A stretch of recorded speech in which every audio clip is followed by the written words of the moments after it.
जनप्रतिनिधियों का जो सरकारी आवास है वो कोठा बना हुआ है। सिर्फ दारू दारू दारू, सत्ता पक्ष दारू, विपक्ष दारू, कि लगभग जनप्रतिनिधि 60% 70% दारू और स्मैक ड्रग्स लेते हैं। 40 से 60% जनप्रतिनिधियों का सरकारी आवास कोठा बना रहता है। इनका एक ही काम बच गया है, पैसा कमाना और पैसा पहुंचाना। जो शराब लाते हैं उसकी सूचना नहीं, जो बाहर से ट्रक काटते हैं उसकी सूचना नहीं, जो पहुंचाता है उसकी सूचना नहीं, लेकिन जो पीता है इसकी सूचना पुलिस को मिल जाती है। सिक्योरिटी गार्ड है, वो एक महिला के साथ दुष्कर्म करने की कोशिश की है, तो शिक्षिका। सर, जो मीडिया ट्रायल हुआ दिख गया, जो नहीं हुआ नहीं दिखा। 70-80% जनप्रतिनिधियों का जो सरकारी आवास है वो कोठा बना हुआ है। आरटीआई का खुलासा है पिछले 1 साल में अलग अलग क्षेत्रों के 21 एक्टिविस्ट की हत्या हुई है। एकदम बिल्कुल सही है, और वो सामने नहीं आया है। 85 से 90% जनप्रतिनिधि दारू स्मैक ड्रग्स लेते हैं, और 40 से 60% जनप्रतिनिधियों का सरकारी आवास कोठा बना रहता है, और 70% कार्यपालिकाओं का आचरण महिलाओं के प्रति संदिग्ध है। और महिलाएं, पुलिस और कर्मचारी अपने सीनियर से सुरक्षित नहीं है। उनको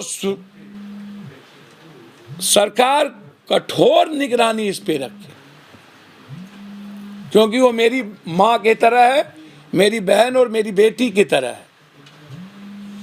एमपी साहब, बुद्धिनाथ झा के मामले में जो एफआईआर में नाम जिन नर्सिंग होम का था, उन लोगों को गिरफ्तार पुलिस कहीं कुछ छुई थे? फर्जी नर्सिंग होम, फर्जी डॉक्टर, नर्सिंग होम नहीं, फर्जी नर्सिंग होम। लेकिन जो एफआईआर में नाम है, मैंने कहा लगातार पत्रकारों की हत्या, 11 लोग की उसमें इन्वॉल्व है, और कुछ दबंग जनप्रतिनिधि इन्वॉल्व है मरवाने में, जिसके थ्रू मरवाया गया। प्रशासन कुछ नहीं कर रही है पुलिस। भैया, मैंने आपको पहले ही कहा कि इसको बड़े लेवल पर पैसे दिए गए हैं रफा दफा करने के। इस ढंग से पत्रकार लगातार 3 बार मैं वहां जा चुका हूं। उस परिवार की आर्थिक मदद 50,000 रुपया, और लगातार 2 दिन जाके वहां मैं बैठा हूं, तभी ये मामला डाइवर्ट हुआ है, अन्यथा इसको प्रेम प्रसंग बनाया जा रहा था। नालंदा मॉडल कहा जा रहा है, मधुबनी एसपी डॉक्टर सत्यप्रकाश को नालंदा मॉडल है, इसलिए उन पर कार्रवाई नहीं की जा रही है। जज को पीटने के मामले में भी वो आरोपित है।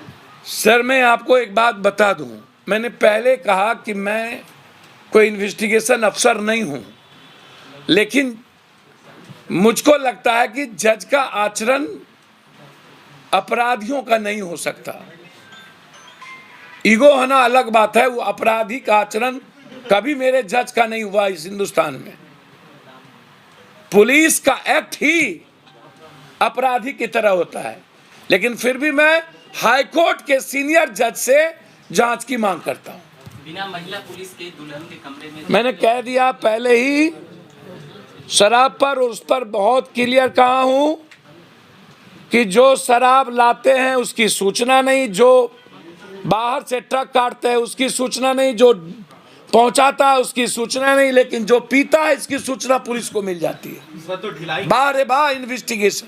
इसीलिए मैंने कहा है कि पुलिस का काम है सीआरपीसी और इन्वेस्टिगेशन अफसर की तरह काम करना, और बिहार की 15 करोड़ जनता की सुरक्षा, न कि एमबीआई, न कि बालू, न का जमीन, न का दारू, न डीटीओ, न एक्साइज,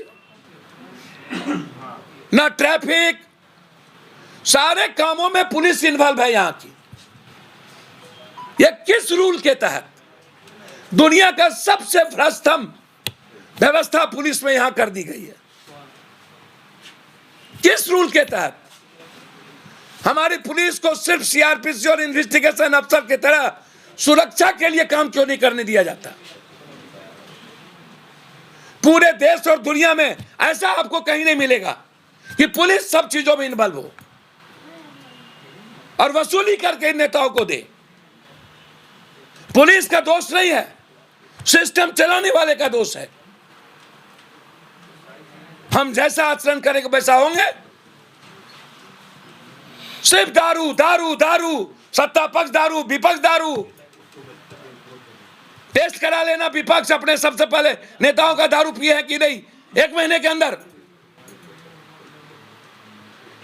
पहले ही मैंने कह दिया कि लगभग जनप्रतिनिधि 60% 70% दारू और स्मैक ड्रग्स लेते हैं। आप जांच कराइए। 26 को आप शपथ लेंगे तो शपथ सबसे पहले विधायक पालिका को और कार्यपालिका को करवाइए कि ना दारू यहां पिएंगे ना दारू बाहर पिएंगे, और जो दारू पीता है उसको बर्खास्त करिए।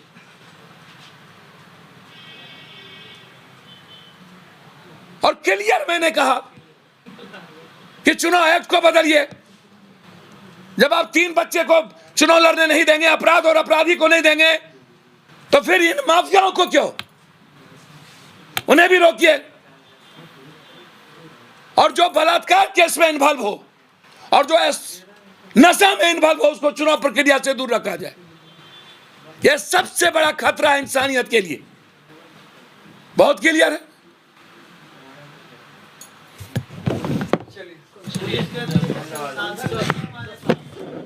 सर मुझे एक बात समझ में नहीं आती है,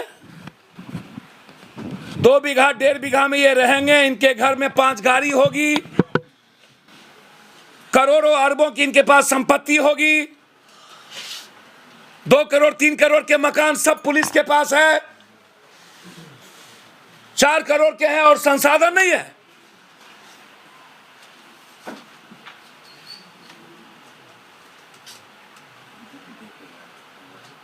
सब कुछ है, बस ये सिर्फ इनका एक ही काम बच गया है, पैसा कमाना और पैसा पहुंचाना। और इसके लिए अपराध और माफियाओं को ये खुला छूट दे दिया है, तुम कुछ भी करो, मुझको पैसा चाहिए, कुछ भी।